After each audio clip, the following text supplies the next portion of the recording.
Seja bem-vindo a mais um programa Ideias em Debates aqui na Rede Alesp. Hoje nós vamos falar cota para negros na sociedade. Essa medida pode configurar alguma discriminação e eu recebo aqui na Rede Alesp um time de especialistas para discutir o assunto. Eu quero saudar o doutor Eloy Ferreira, que é advogado, ex-ministro da Igualdade Racial e também vice-presidente do Vasco da Gama do Rio de Janeiro, além de porta-voz do movimento AR. Então, quero agradecer muito a presença do senhor, doutor Eloy, aqui no nosso programa Ideias e Debates. Seja bem-vindo, muito obrigado pela participação. Muito obrigado, Guga, e obrigado a todos por essa oportunidade de conversarmos sobre um tema muito importante para toda a sociedade, essa questão das cotas. As cotas no país nunca foram novidade, né? É bem verdade, nunca foram novidade. Você veja que nós falávamos anteriormente, assim, muito rapidamente, sobre uma formação bastante eclética que eu tenho, né? Eu também, na universidade, a primeira universidade que fiz foi na Universidade Federal Rural do Rio de Janeiro, onde estudei zootecnia. E na Universidade Federal Rural do Rio de Janeiro, aliás, nos cursos de ciências agrárias no país, na década de 60 e 70, nós tínhamos cotas. Olha que interessante, muita gente desconhece essa informação. Haviam cotas que destinavam vagas, 50% das vagas dos cursos de ciências agrárias, para os estudantes que fossem proprietários de terra ou que fossem oriundos das escolas técnicas agrícolas. Mas vê que coisa interessante. Esse é um dos exemplos das cotas que eu gosto sempre de trazer à baila, porque ele ilustra bem como as cotas sempre foram utilizadas no nosso país. Então, na Universidade Rural, em todos os cursos de ciências agrárias do Brasil, haviam cotas para os estudantes que fossem proprietários de terra, apresentassem o título do INCRA, do ITR, algo assim, que confirmasse que eram proprietários de terra ou até mesmo que fossem oriundos de escolas técnicas agrícolas. Então, as cotas não são novidade. As cotas, contudo, viraram assim, um debate muito intenso quando se tratou de produzir cotas, de realizar cotas para o ingresso de jovens negros nos cursos superiores nas universidades brasileiras. Isso produziu uma gigantesca discussão. Houve, inclusive, uma representação contra essa iniciativa junto ao STF.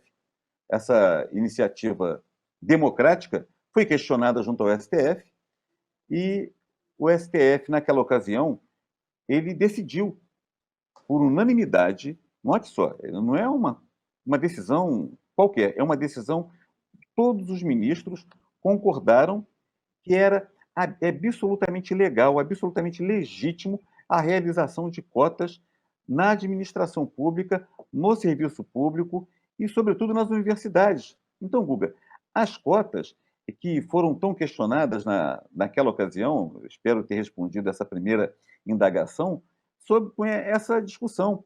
E para destacar também, as cotas receberam essa legitimidade dada essa constitucionalidade e o reconhecimento da sua legalidade pelo STF, foi reconhecido com fundamento também no voto histórico, um voto meridiano do ministro Ricardo Lewandowski, que deu conta de que o Estatuto da Igualdade Racial, que nesse ano completa 10 anos de sua existência, teve a sua debutou, digamos assim, da sua grande dimensão, da sua grande importância, esse documento histórico, que é o Estatuto da Igualdade Racial, que é a Lei 12.288, que sou signatário junto com o presidente Lula, essa lei que sustentou, foi um dos pilares para poder mostrar a legalidade das cotas. Então, as cotas são constitucionais, são legais, e se trata tão somente da construção de um ambiente de igualdade de oportunidades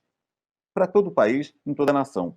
É o Estado brasileiro que tem a responsabilidade de realizar as ações de combate à desigualdade no nosso país. E as cotas são apenas uma dessas iniciativas. E uma das iniciativas muito marcantes, muito importantes. E por mais que tentassem dizer contra elas, elas já se mostram absolutamente corretas e acertadas quando tratam os desiguais de forma desigual. E ao tratar os desiguais de forma desigual, nós construímos um ambiente de igualdade de oportunidades. Isso eu espero ter contribuído nesse momento para poder dar a dimensão da importância de termos políticas de ação afirmativa, políticas de cotas, políticas que levem em consideração as diferenças, as desigualdades. Porque as desigualdades no nosso país, o Guga e prezados telespectadores, elas têm origem na escravidão racial. O Brasil experimentou uma escravidão que não é como alguns pretendem tentar minimizar, falando a história da humanidade sempre houve escravidão na história da humanidade. Não, não é dessa escravidão que nós estamos nos referindo. Nos referimos à escravidão racial, que foi responsável pela construção do capitalismo contemporâneo, foi responsável pela construção do Brasil contemporâneo. Contudo, as oportunidades de quem construiu todos os pilares desse Estado não acessam todas as oportunidades, não acessam todos os bens econômicos em igualdade de oportunidades. Basta ver que os piores lugares que são ocupados, os piores lugares, não piores lugares, mas as piores remunerações são pagas à comunidade negra, as tarefas mais brutas, por força de que não houve o acesso em igualdade de oportunidades para aqueles ex-escravos, os ex-cativos, naquele 13 de maio de 1888. Então, é isso, meu caro Guga. Eu penso, e essa discussão ela é muito interessante, é muito boa, porque a sociedade se debruçou, debateu, e hoje nós estamos vendo que o acerto das políticas de ação afirmativa, das políticas de cotas, é tão fantástico que a gente começa a ver jovens médicos, jovens arquitetos, jovens engenheiros, jovens advogados, e precisamos de mais, porque isso cria um ambiente de igualdade de oportunidades, um ambiente de elevação da autoestima, um ambiente onde a nação se reencontra. O Estado brasileiro precisa continuar nessa caminhada para poder construir um país mais justo, mais fraterno, um país que seja bom para todo mundo, porque a democracia ela precisa de ter a inclusão de todos aqueles que compõem o Estado brasileiro. E, nesse sentido, incluir para poder acessar os bens culturais e econômicos, como eu disse, em igualdade de oportunidades. Daí a importância das cotas, e elas são uma ação que não é nova, como eu disse, e o Brasil não é o único país que realiza esse tipo de ação de inclusão, e nós esperamos continuar e cumprimentar que hoje vários atores da iniciativa, da atividade econômica e da iniciativa privada, particulares, já começam a adotar nos seus negócios, nos seus modelos, nos seus planos de negócios, a inclusão de negras e negros. E isso é bastante bacana, isso a gente tem que aplaudir. Eu fico muito animado com isso. Doutor Eloy, uma honra incrível recebê-lo aqui. Eu quero saudar nossa outra convidada deste programa, que é a doutora Eunice Prudente, também ex-secretária de Justiça do Estado de São Paulo, e com um currículo tão extenso que eu passaria o programa inteiro dizendo o seu currículo, então faço questão de apresentá-la dessa forma, como professora que a senhora é também. Agradecer a sua presença nesse programa Ideias e Debates e saudá-la, que não é a primeira vez que eu a entrevisto, então é uma honra sempre poder entrevistá-la. A honra é toda minha, meu caro, prezado Guga Mendonça. Um abraço grande, forte aí no professor Eloy Ferreira. Doutor Eloy, a gente não se via há algum tempo, mas veja a importância dessa Assembleia Legislativa de nos unir e em torno de uma questão brasileira, importante para todos os brasileiros, né? Isso é uma questão do Estado, não é uma questão É uma somente, questão de Estado, uma questão da inclusão, né, doutor Eloy? A inclusão via educação, né, principalmente. Mas está aí o Brasil cumprindo o compromisso de 50 anos atrás. Em 2019, fez 50 anos que o Brasil ratificou, assinou em 67, ratificou em 1969 a Convenção contra todas, né, as formas de discriminação racial, e lá no artigo 4º há o compromisso de que se dê o tratamento diferenciado necessário, especial, para grupos que tenham permanecido excluídos historicamente, e encaixa na questão do negro brasileiro, obviamente. Depois temos essa construção que o doutor Eloy já se referiu, a primeira conquista, né, da Constituição de 68, que é a Constituição Cidadã. E, a partir dela, especificando direitos humanos, né, para os afrodescendentes, o Estatuto da Igualdade Racial. E muitos representantes do povo têm todo o compromisso com essa conquista, mas a CEPIR, sem dúvida alguma, foi fundamental, né? Então, estamos aí com políticas de ações afirmativas. Cotas, uma das formas de implementar essas políticas plenamente constitucional e brasileira, caminhos seguros, né, para a igualdade, caminhos seguros e pacíficos para se chegar à igualdade. É isso queremos. Eu tinha acentuado anteriormente, doutora Nícia, aqui, um tema importante é que as cotas, adiantado para o Guga, né, elas não são uma novidade no nosso país, né? Aí me estava me lembrando de quando eu ingressei na universidade. O primeiro curso que fiz na universidade foi o curso de zootecnia, eu dizia para o Guga. E foi lá na Universidade Rural. E nós tínhamos uma legislação, ela também conhece bem, que era a Lei do Boi. A Lei do Boi, que destinava 50% das vagas para os estudantes que confirmassem ter propriedade de terra. Ter propriedade, ou, se não tivesse terra, mas que fosse oriundo de uma escola técnica agrícola. Ocorre que nenhum daqueles estudantes que tinham propriedade de terra, ou que tinham aquela origem de formação na escola técnica agrícola e estavam ingressando na universidade, com aquela política de ação afirmativa, com aquela política de cotas, nenhum deles era negro. Então, era uma política de cotas que destinava vagas para a manutenção do status quo, para os proprietários de terra, para aqueles que já teriam possibilidades de acessar os bens culturais de uma forma corriqueira, digamos assim. Agora, precisamos lembrar, esse sucesso do agronegócio tem raízes. Eu ia dizer agora. À universidade, foram estudar, se utilizar de cotas. Olha o resultado. Olha o resultado. Do agronegócio. Agro é tudo, agro é péssimo. Perfeito.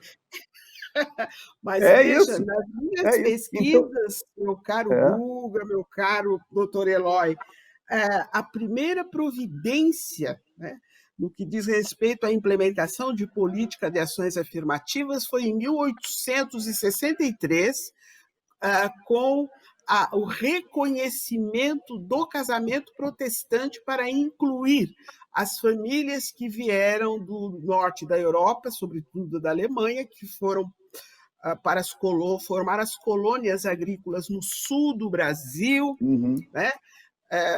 Fazer nascer São Leopoldo e outras cidades e regiões do sul eram protestantes. A Constituição Federal dispunha que havia uma religião oficial para o Brasil, que era a católica romana, não havia o casamento civil. Então, e como ficariam essas famílias por uma cultura da época, é claro, que família era só casamentária, né? Hoje nós temos direito civil familiar, com S. Naquela época, não, era só casamentária.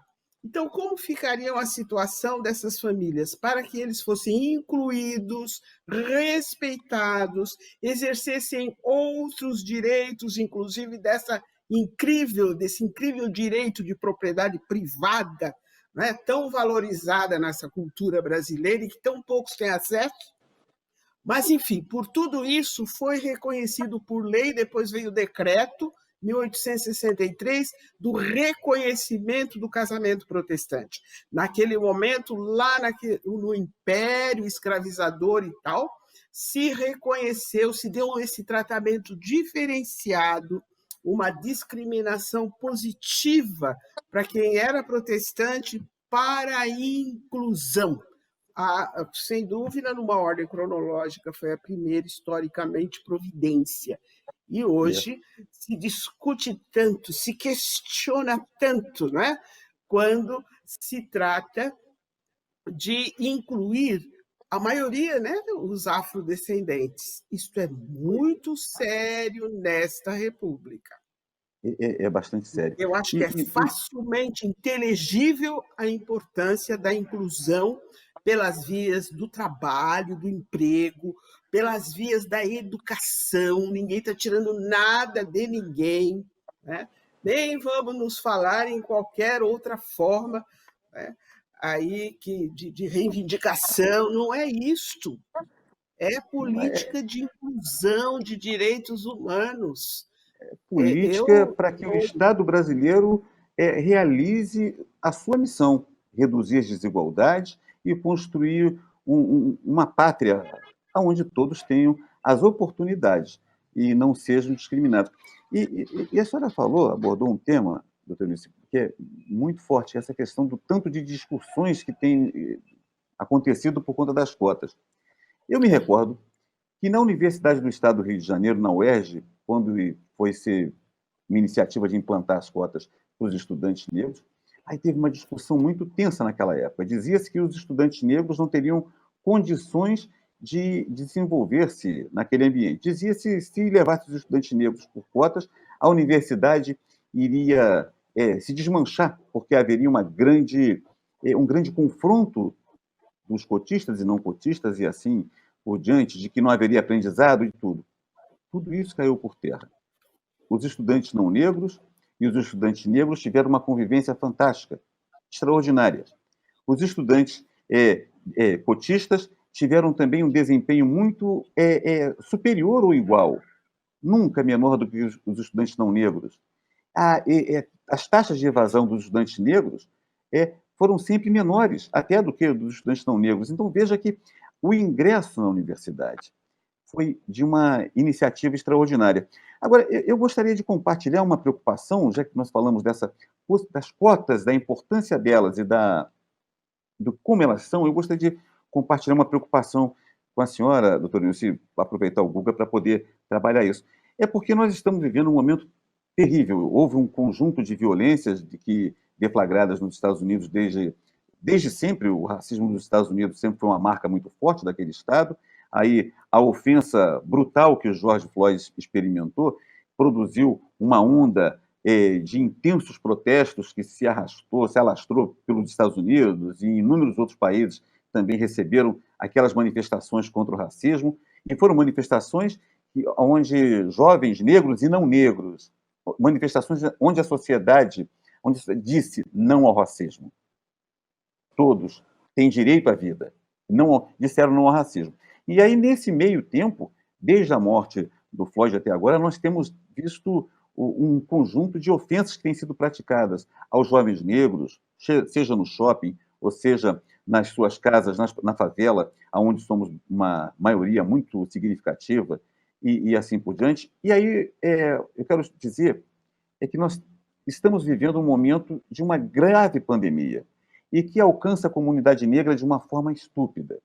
Eu creio que nós precisamos nos debruçar também na perspectiva de, ao término ao descobrir-se e sejam adotadas as políticas de tratamento, que seja com a vacina, para que todos tenham acesso a essa vacinação, permitir que todos possam acessar também esse direito de ter o tratamento que seria para a vacina. Mas, ao mesmo tempo disso, eu creio que, nesse final, a nossa juventude negra poderá experimentar um conjunto de dificuldades ao término da pandemia, ao término da Covid, porque o país estará se reerguendo desse terrível momento.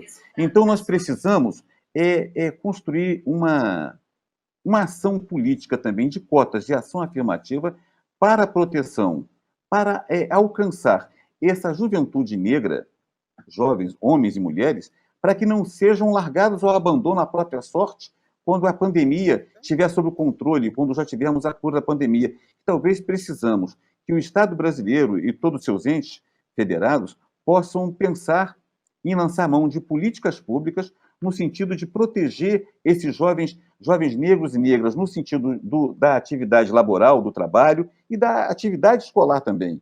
Porque vai ser um momento muito difícil, como já está sendo, mas seguramente os jovens negros passarão mais dificuldade. Então, é uma reflexão que penso que é importante que seja iniciada pelos estados e pela União, para que nós consigamos proteger a juventude negra, que, ao término dessa pandemia, não bastará a vacina. É preciso políticas de ação afirmativa, de proteção, de inclusão, para que a gente não tenhamos mais uma onda de grave sofrimento para o nosso povo. Que sabedoria, exatamente, porque quando terminou a Segunda Guerra Mundial, vários estados, Japão, Itália, Estados Unidos e muitos outros, promoveram, então, políticas de ações afirmativas para aqueles jovens que foram para a guerra e voltaram mutilados fisicamente, psiquicamente, enfim.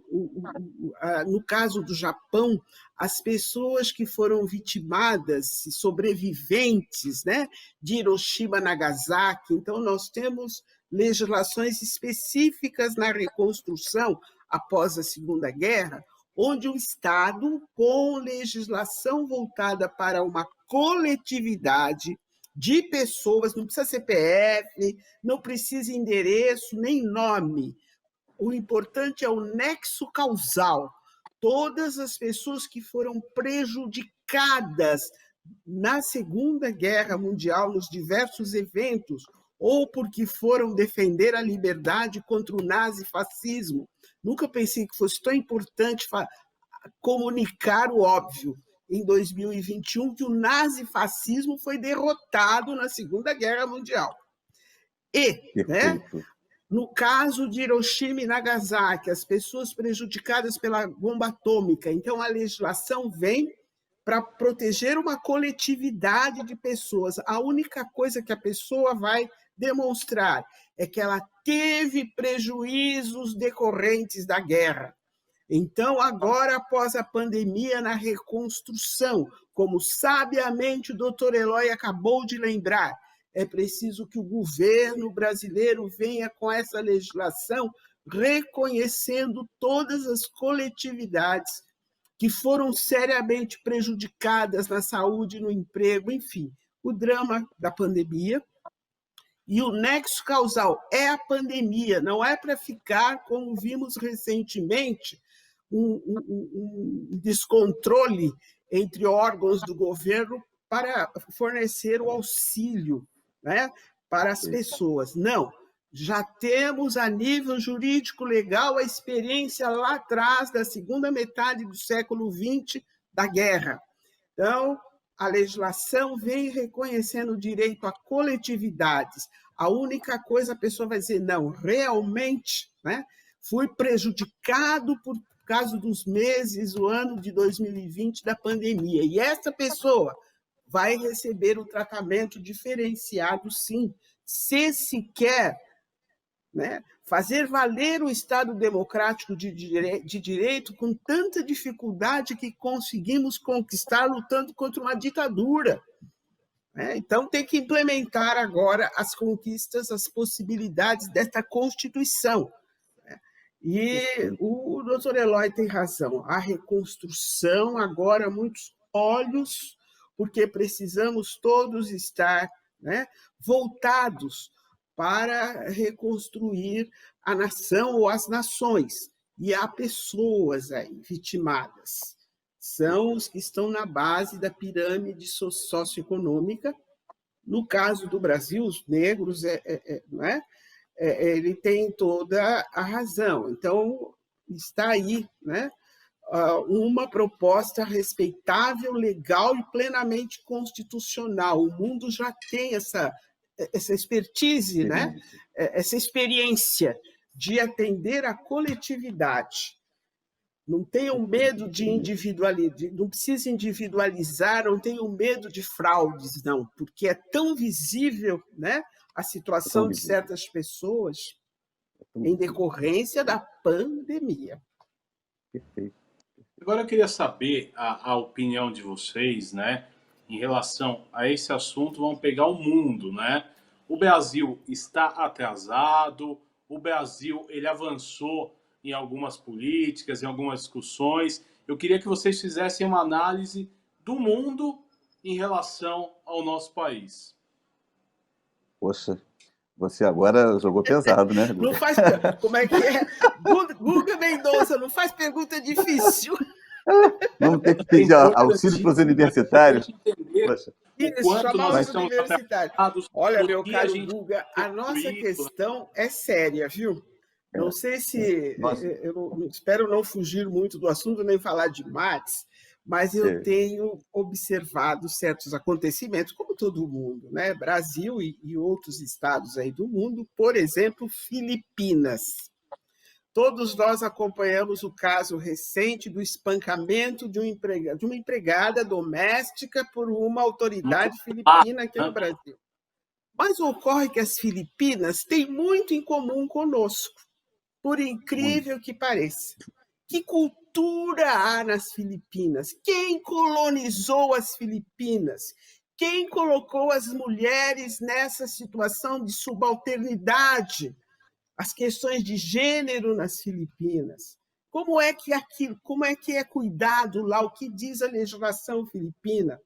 Então, temos muito em comum no atraso, no horror, por aqueles que nos colonizaram e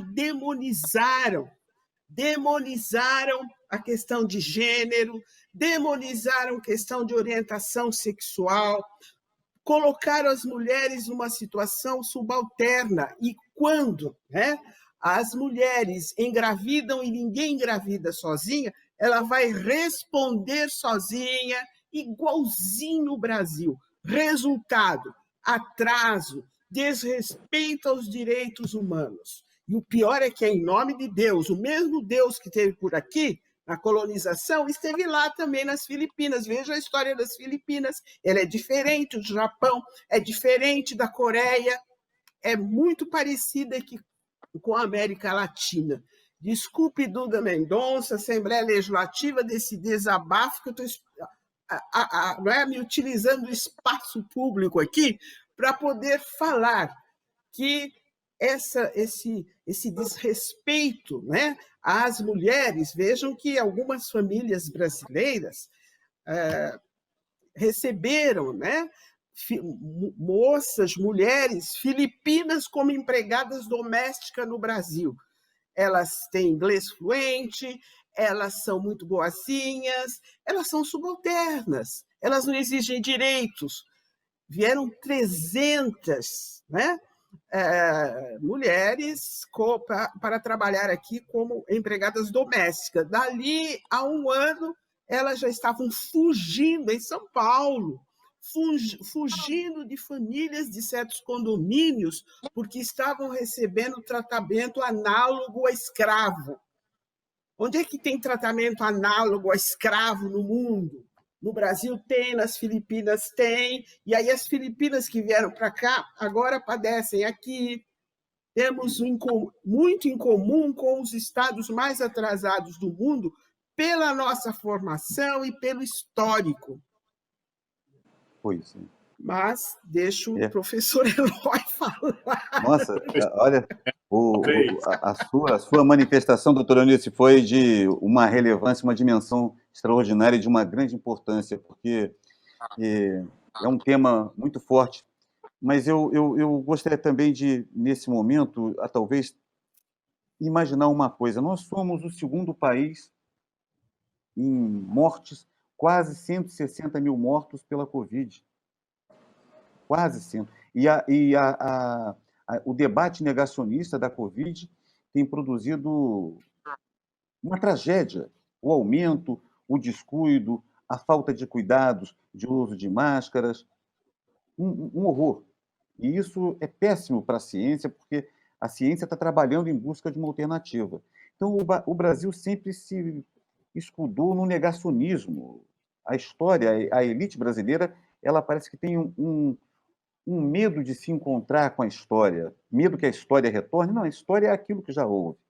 Então, esse é um dado muito forte que nós temos. E aí eu gostaria de trabalhar um breve aspecto, mas é que também é tão importante, e a doutora Eunice trabalhou um tema que eu vou então, buscar uma outra vertente, que diz respeito ao seguinte: nós teremos no mês que vem agora, depois de amanhã, no dia 20 de novembro, o Dia Nacional da Consciência Negra. É o dia de reflexão, de compreensão da importância da contribuição do negro para a sociedade brasileira, seja na cultura, seja nas artes, seja na mão de obra, na construção do Estado Nacional. E o Estado Nacional, ele nunca quis construir a memória da comunidade negra. Você veja, na África do Sul, terminado pouco tempo o apartheid, e nós temos lá o Museu do Apartheid, que retrata toda a dimensão do apartheid. Na Inglaterra, a Inglaterra, veja só, Guga, nós temos o Museu da Escravidão, o que não é uma irrelevância, é de uma dimensão extraordinária, o Museu da Escravidão. E alguns outros estados têm Museu do Escravo. Você sabe que o Estado brasileiro se recusou até hoje a ter um equipamento de memória com essa dimensão de trazer a contribuição de todos os africanos que foram aprisionados e escravizados aqui no continente americano, especialmente no Brasil, que me refiro. Nós não temos nenhum equipamento com essa dimensão, com essa importância de discutir a memória, discutir o que temos de similar entre todos os estados, ou com alguns estados. Esses são... É um tema muito importante, porque nós teremos no dia 20 de novembro, e já há uma formulação negacionista de dizer que alguns chegam a estultice de dizer que a escravidão chegou a ser boa para os africanos, ou que Zumbi, com toda a sua insubordinação, resistência ao jugo da colônia, foi um bandido. E como o Zumbi é um herói, está lá no panteão dos heróis da República. E aí, como nós temos... são histórias que são necessárias serem recontadas, porque o Estado brasileiro precisa trazer essa memória. Porque eu gostaria de concluir nesse ponto, que eu acho que é importante de trazer. Sabe, Guga, doutora Eunice e eu, nós somos... nossos ancestrais, nossos antepassados estão do outro lado do Atlântico. E você sabe que eu tive a felicidade de realizar um teste de DNA do ancestral lá que os Estados Unidos, que a América do Norte realiza com um grupo de trabalho que mapeou o genoma DNA no mundo, e encontrei a minha ancestralidade em Serra Leoa. Uau. Meus antepassados vieram de Serra Leoa, foram escravizados, foram aprisionados em Serra Leoa e vieram construir o Brasil. E nós precisamos disso, ter essa memória. Memória não é revanchismo, porque já é o havido. A memória é para a gente ter no presente a perspectiva do que nós queremos construir no futuro. Queremos um futuro mais digno, mais justo, para que todos tenham a mesa farta, enfeitada de flores, e todos à mesa. É isso que nós desejamos, mas para isso precisamos saber do nosso passado, não faz mal? Saber daqueles Exato. Pontos em comum. Então é isso que eu gostaria de ter nesse momento. Ponto que nós precisamos evoluir. Então eu vou direto ao assunto. O que precisa ser feito para que a gente consiga evoluir com essas políticas públicas e chegue perto aí da igualdade, do que é necessário que seja, né? A gente sabe que no mundo dificilmente a gente consegue chegar na perfeição das coisas, né? Mas eu acredito que uma melhora, uma evolução já é muito importante, né? Com certeza. Com certeza. Outra pergunta difícil, com certeza. Né? Mas esse programa da Alesp, ele é bom porque a gente tem que ter talvez uma bancada de universitários para a gente poder nos socorrermos aqui. Se bem que a doutora Eunice, ela passa tudo. Você que é o político. Bom, É legal a gente nós tentar, de temos uma forma aqui. concisa, dizer os principais fatores aí que a gente precisa evoluir, que é urgente, é necessário e que talvez nossas autoridades até teriam que estar mais preocupadas com isso. Acho que o doutor Eloy já deu aí um exemplo. É cuidar realmente da educação, da informação, de formação de cidadania, sabe? Aquela forma como Paulo Freire dispôs sobre a educação com autonomia. Temos que formar as pessoas responsáveis pelos seus próprios atos e, para tanto, precisamos muito das ciências, sem negativismo, precisamos das ciências. A Terra não é plana, isso já está cientificamente provado. Então, nós precisamos firmar muito na educação em tempo integral para crianças e para os adolescentes. As universidades públicas estão abrindo suas portas para pessoas que advêm do ensino público e também cotas para negros e também para indígenas. Isso é vital, é importante, nós vamos ver logo os resultados. Para a comunidade negra, com certeza, mas para a própria universidade, ela nunca mais vai ser a mesma, porque aqui rapidamente o doutor Eloy falou em solidariedade, isso está lá na cultura dos africanos. Eles trouxeram para cá, aqui a cultura foi pisoteada. Então, Ubuntu ou Ubuntu, que eu não sei pronunciar, é solidariedade para as comunidades, né, lá, as etnias africanas. Isto é importante trazer para a nossa escola. Tive a honra de fazer a defesa das cotas na Universidade de São Paulo, pelo menos na Faculdade de Direito, e me lembro que 83% dos alunos votaram a favor das cotas étnicas. Também, né, a Universidade de São Paulo, atrasadinha, 2018, iniciou as suas cotas. Ela nunca mais vai ser a mesma. Veja a história do futebol brasileiro, depois que trouxe os meninos, os moços pobres para o futebol, como ele mudou. Então, a própria universidade, as próprias corporações, empresas que estão adotando, né, sistemas de cotas para negros nunca mais vão ser a mesma, e é num sentido positivo. Elas vai mudar o contexto. Certas babaquices que a gente vê na Universidade de São Paulo não vai ter mais. Ela vai mudar. Ela vai crescer. Tem algo de bom que esse povo preto está trazendo para a Universidade de São Paulo. Me associo plenamente à sua fala, doutor Nilson. A educação, as oportunidades, a representatividade de mulheres e de homens negros e negras. É importante que as mulheres negras estejam presentes em todas as possibilidades, que elas são uma ponta de muita resistência e de muita discriminação. Historicamente, isso sempre houve. Então, a importância das mulheres negras estarem presentes. Então, a educação, a representação, e agora com o tratamento igualitário, ou melhor, da destinação dos recursos dos recursos públicos para as campanhas eleitorais para a comunidade negra, isso é importante demais. Então, acho que, sob o ponto de vista de algumas iniciativas que são...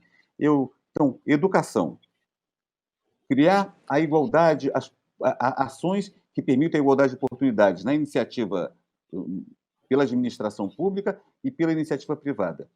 Criar equipamentos de memória para que se encontrem, se vejam, para que os nossos jovens saibam que é importante conhecer a sua história, que é importante não apenas ouvir a história de outros contadas, mas é que ele saiba também da sua história. E, ao fim e ao cabo, nós vamos ter as condições de ter a construção de uma sociedade mais justa. Agora, a cada dia que passa, a gente percebe que nós, às vezes, remamos e damos dois passos adiante, temos que dar um passo atrás. Joaquim Nabuco, um abolicionista muito interessante, que teve uma contribuição muito forte tentando criar condições de colocar fim à escravidão, mas na década de 1880, ele dizia que quando a escravidão acabasse, os seus perversos efeitos estariam presentes na sociedade brasileira por um século. Ele errou. Ele errou. A escravidão...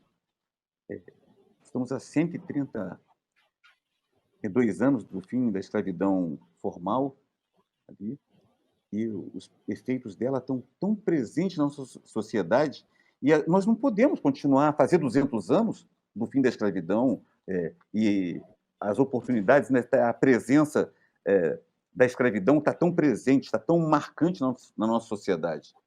E ter que conviver com algum nível de hipocrisia daqueles que dizem, doutor Eunice deve ter falado, doutor Eunice é minha amiga, é minha querida, é minha irmã. Como dizem, Eloy é meu irmão, meu querido, eu tenho um irmão negro. Nós não queremos, porque não é um tratamento individual, tratamento individual nós tratamos a todos respeitosamente, porque assim gostamos de ser tratados. Mas nós falamos de tem que ser políticas do Estado, não é, doutor? Queremos um Estado para que todos sejam contemplados por uma política, abraçados pelo Estado brasileiro para a construção da igualdade. É isso, Guga. Acho que é por aí. E a educação sempre, para nós, é muito imprescindível. Agradecer a presença de vocês. Olha, o programa foi um tema tão qualificado, com pessoas aí tão preparadas para discuti-lo, que passou rápido, e eu tenho certeza que a gente não conseguiu discutir amplamente como a gente queria, mas eu acho que foi muito importante. Eu quero agradecer a vocês. É sempre uma honra a gente poder fazer um debate de alto nível, qualificado, na nossa rede legislativa, e vocês já estão convidados aí para participar outras vezes, assim que a agenda permitir, que eu entendo a agenda de vocês, sei que é bem atribulada, mas é sempre uma honra recebê-los por aqui. Então, muito obrigado, Eloy, muito obrigado. Foi uma honra estar com vocês neste programa, viu? Obrigado. Este foi mais um programa Ideias e Debates aqui na Rede Alesp. Você pode ver este e outros programas entrando em nosso canal no YouTube Rede Alesp. Lá você encontra todo o conteúdo produzido pela Assembleia Legislativa do Estado de São Paulo. Até mais, um abraço, tchau, tchau.